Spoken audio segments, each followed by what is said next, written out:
Shalom Aleichem, Beshem HaMashiach. Shalom, salam damai sejahtera bagi kita semuanya di dalam nama Tuhan Yesus Kristus. Dan kita bertemu kembali, Bapak Ibu Saudara-saudari, di dalam Heart Sayings of Jesus. Dan kali ini kita akan membahas salah satu ucapan Yesus yang kadang sulit untuk dimengerti. Ya. Dan kata-kata itu adalah, sebelum kamu selesai mengunjungi kota-kota Israel, anak manusia sudah datang. Apa maksudnya, saudara? Kita akan bahas nanti dalam Injil Matius pasal yang ke-10. Ya, mari kita berdoa terlebih dahulu. Terima kasih Tuhan, singkapkan kebenaran-Mu atas kami, ya Allah Roh Kudus, sebab Engkau yang menerangi firman-Mu. Dan di dalam nama Sang Firman Allah itu, the Word of God, Yesus Kristus Tuhan, kami berdoa. Haleluya. Amin. Mari kita buka terlebih dahulu Alkitab kita di dalam Injil Matius pasal yang ke-10, ayat yang ke-16 mulai, saudara. Dan judul perikopnya adalah penganiayaan yang akan datang dan pengakuan akan Yesus. Lihat, aku mengutus kamu seperti domba ke tengah-tengah serigala. Sebab itu, hendaklah kamu cerdik seperti ular dan tulus seperti merpati. Tetapi waspadalah terhadap semua orang, karena ada yang akan menyerahkan kamu kepada majelis agama, dan mereka akan menyesak kamu di rumah ibadatnya. Dan karena aku, kamu akan digiring ke muka penguasa-penguasa dan raja-raja sebagai suatu kesaksian bagi mereka dan bagi orang-orang yang tidak mengenal Allah. Apabila mereka menyerahkan kamu, janganlah kamu khawatir akan bagaimana dan akan apa yang harus kamu katakan. Karena semuanya itu akan dikaruniakan kepadamu pada saat itu juga. Karena bukan kamu yang berkata-kata, melainkan roh Bapamu. Dia yang akan berkata-kata di dalam kamu. Dan dikatakan lagi, orang akan menyerahkan saudara-saudaranya untuk dibunuh. Demikian juga seorang ayah akan anaknya. Dan orang-orang akan memberontak terhadap orang tuanya dan akan membunuh mereka. Dan kamu akan dibenci semua orang oleh karena namaku. Tetapi orang yang bertahan sampai pada kesudahannya akan selamat. Apabila mereka menganiaya kamu dalam kota yang satu, larilah ke kota yang lain. Karena aku berkata kepadamu, sesungguhnya sebelum kamu selesai mengunjungi kota-kota Israel, anak manusia sudah datang. Seorang murid tidak lebih daripada gurunya, atau seorang hamba daripada tuannya. Cukuplah bagi seorang murid jika ia menjadi sama seperti gurunya, dan bagi seorang hamba jika ia menjadi sama seperti tuannya. Jika tuan rumah disebut Beelzebul, apalagi seisi rumahnya. Saudara, ayat ini adalah sebuah rangkaian nubuatan Yesus mengenai apa yang akan terjadi pada saat penganiayaan itu tiba. Dan saudaraku, sifat dari nubuatan itu bukan linear. Ya, terjadi sudah selesai. Tidak seperti itu. Tetapi nubuat di dalam konteks Ibrani itu bersifat circle, spiral and circle. Dan itu akan terus terjadi, terulang. Nubuat itu terulang, saudara. Ya, di dalam apa? Di dalam sejarah, dan akan terus terulang. Nah, Bapak, Ibu, Saudara-saudari, ketika Yesus mengucapkan kalimat ini, ya, apa yang Yesus ucapkan itu terjadi pada zaman, pada era itu, tetapi ini juga sebuah nubuatan untuk nanti. Ya, ada era-era di mana ini pun akan terjadi dari masa ke masa, dari abad ke abad. Kita lihat di sini, ketika Yesus mengucapkan kalimat-kalimat ini, bahwa engkau akan dibawa ke pengadilan, ya, engkau akan disiksa oleh karena namaku dan semuanya. Semenjak kekristenan lahir, semenjak saudara gereja lahir pada hari Pentakosta di Yerusalem itu, Bapak, Ibu, Saudara-saudari, yang namanya pengikut Yesus dari masa ke masa, dari abad ke abad, terus mengalami yang namanya aniaya.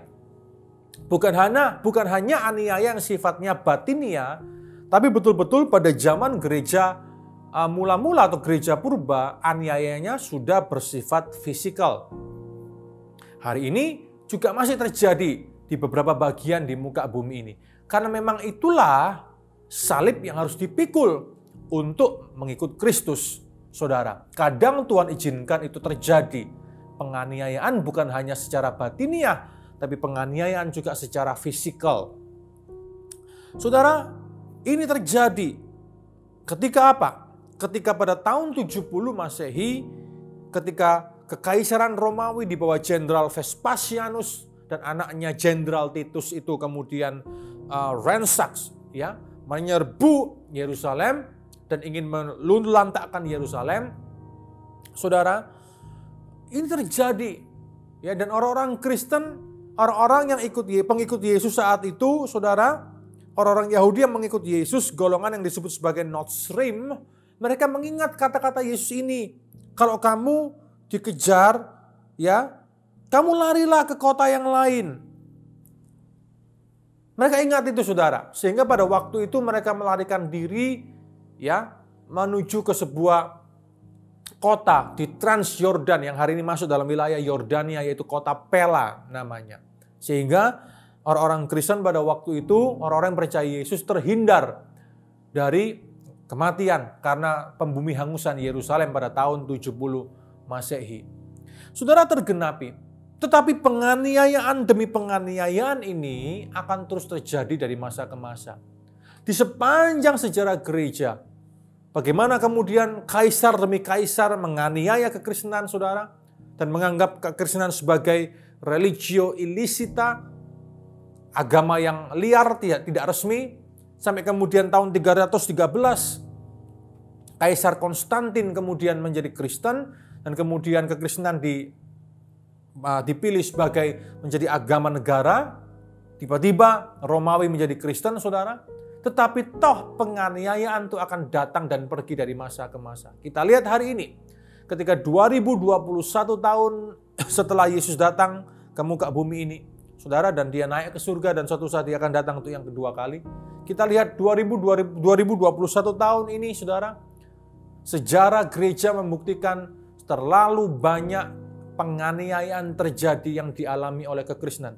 Bahkan sampai detik ini, di zaman pasca modern, di bagian-bagian dunia tertentu, kita melihat bagaimana kekristenan berusaha untuk di bumi hanguskan. Orang-orang Kristen pun juga dianiaya secara fisikal. Saudara, ketika kita melihat kenyataan-kenyataan ini, kita melihat bahwa waktunya memang sudah dekat. Salah satu tanda yang Yesus ucapkan adalah memang penganiayaan harus terjadi. Itu tanda kedatangan Yesus sudah semakin dekat. Sudah semakin dekat, saudara. Dan di ayat yang ke-23 dikatakan tadi, ya, apabila mereka menganiaya kamu ke dalam kota yang satu, larilah ke kota yang lain. Karena aku berkata kepadamu, sesungguhnya sebelum kamu selesai mengunjungi kota-kota Israel, Anak Manusia sudah datang. Maksudnya apa, saudara? Simpel sebetulnya, ya. Saudara, ini berarti bahwa penginjilan bagi Israel tidak akan selesai sebelum akhir zaman tiba. Simpel, saudara. Ya. Bahwa keselamatan memang Injil kerajaan sorga memang harus dibawa keluar dari Yerusalem, Yudea, Samaria sampai ke ujung bumi. Tapi Injil itu setelah menyebar ke seluruh bumi, Injil akan dibawa pulang kembali ke Yerusalem. Dan penginjilan bagi Israel belum selesai sampai detik ini dan akan terus terjadi sampai kepada akhir zaman. Sampai dua saksi Allah itu datang, Musa dan Elia, saudara.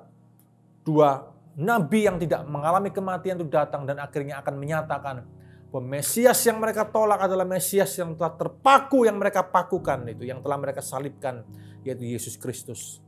Tapi penginjilan kepada Israel tetap akan terus dilaksanakan sampai hari ini, bahkan sampai selama-lamanya, sampai akhir zaman tiba. Mengapa? Karena memang sampai detik ini orang-orang Israel belum semuanya menerima Kristus sebagai Tuhan dan Juru Selamat, sebagai Mesias. Mereka punya banyak dalil, mereka punya banyak justifikasi untuk hal itu, mereka punya banyak alasan, saudara. Dan memang membawa Injil pulang kembali ke Yerusalem adalah isi hati Allah bagi gerejanya. Untuk kita semuanya.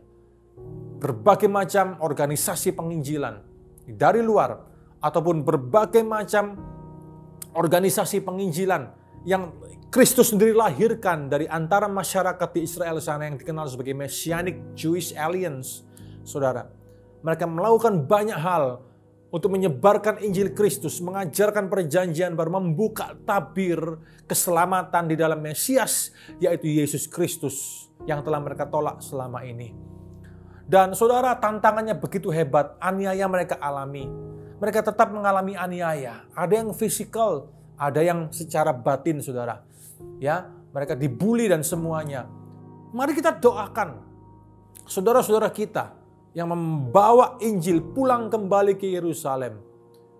Orang-orang Yahudi Mesianik yang Tuhan bangkitkan di dalam Israel sendiri, di dalam negara Israel sendiri untuk membawa Injil, memperkenalkan Injil Kristus yang menyelamatkan kepada bangsanya.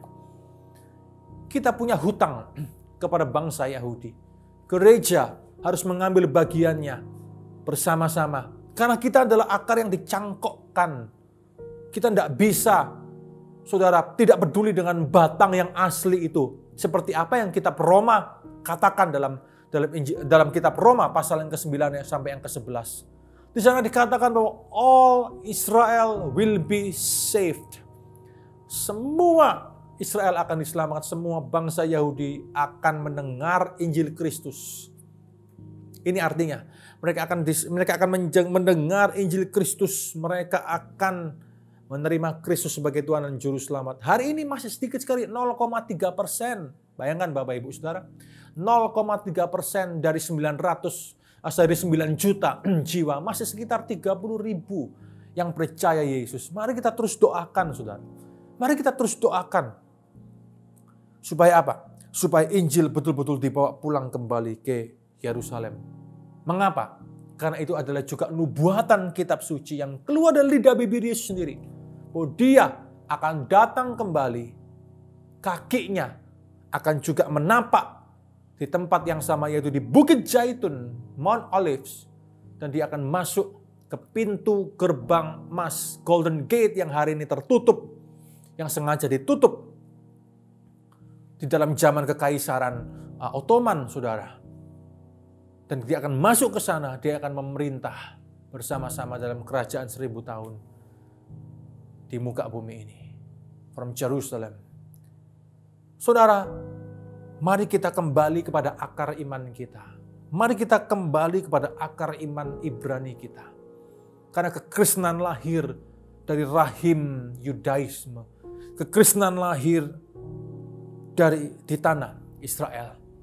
Oleh karena itu mari kita doakan kedamaian, kita doakan keselamatan, hujan keselamatan, kita doakan prosperity turun, keselamatan, perdamaian turun atas tanah perjanjian.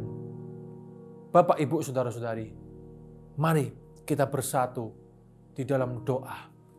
Selama ini, gereja-gereja di belahan dunia barat, gereja-gereja di Indonesia masih tidak terlalu memahami hal-hal semacam ini. Masih tidak memahami bagaimana akar iman Ibrani itu sangat penting di dalam ajaran gereja, di dalam doktrin dan dogma gereja.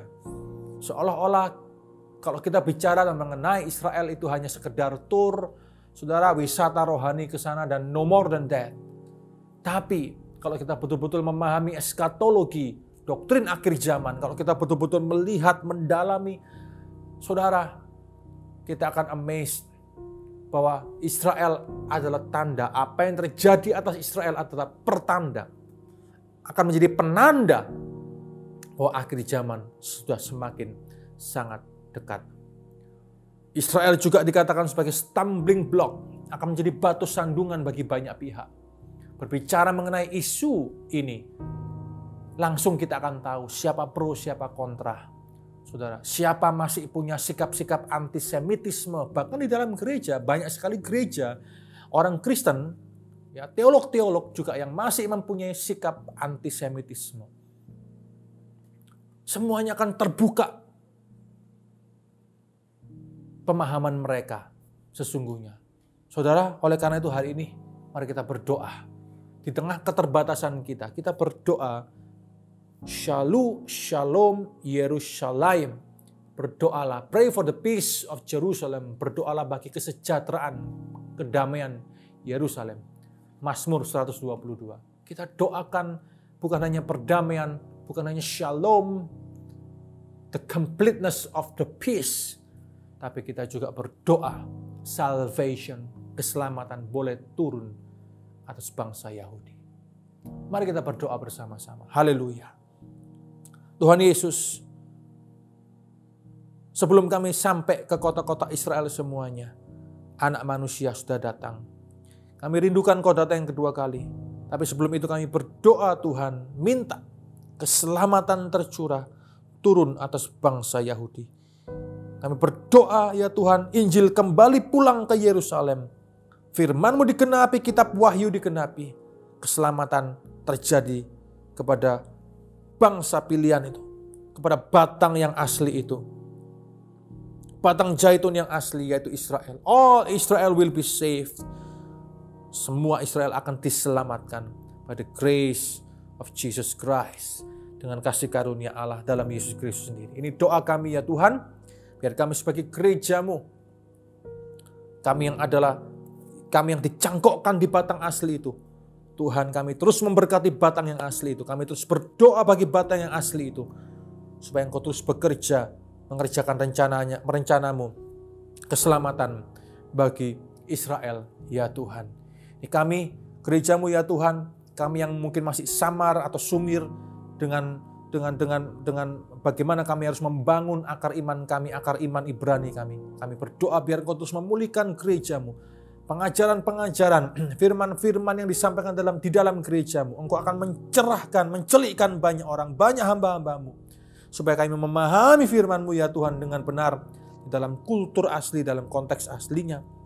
Supaya kami bisa melihat the clarity, kejelasan yang sangat jelas. The clarity of the word of God. Kejelasan firman-Mu yang begitu indah. Terima kasih ya Tuhan, pulihkan semua gereja-Mu. Pulihkan semua pengajaran, doktrin, dogma. Pulihkan semuanya Tuhan. Supaya tidak ada gereja-Mu yang masuk terjebak ke dalam sikap-sikap antisemitisme. Tapi kami semuanya betul-betul memahami firman-Mu. Ya Tuhan, yang keluar dari isi hati-Mu sendiri. Tuhan Yesus kami. Allah, anak Allah yang turun menjadi seorang rabi Yahudi. Mengajar di dalam konteks kemanusiaan, dalam lingkup budaya, keyahudian, keibranian itu. Supaya akhirnya kami memahami ya Tuhan firman-Mu dengan benar. Terima kasih ya Tuhan. Ini kami serahkan diri kami ke dalam tangan-Mu. Di dalam nama Tuhan kami Yesus Kristus kami berdoa mengucap syukur. Haleluya. Amin. Shalom Yerusalem. Pray for the peace of Jerusalem. Dan biarlah yang mencintainya mendapatkan sejahtera. Damai sejahtera bagi kita semuanya saudara. Tuhan memberkati. Amin.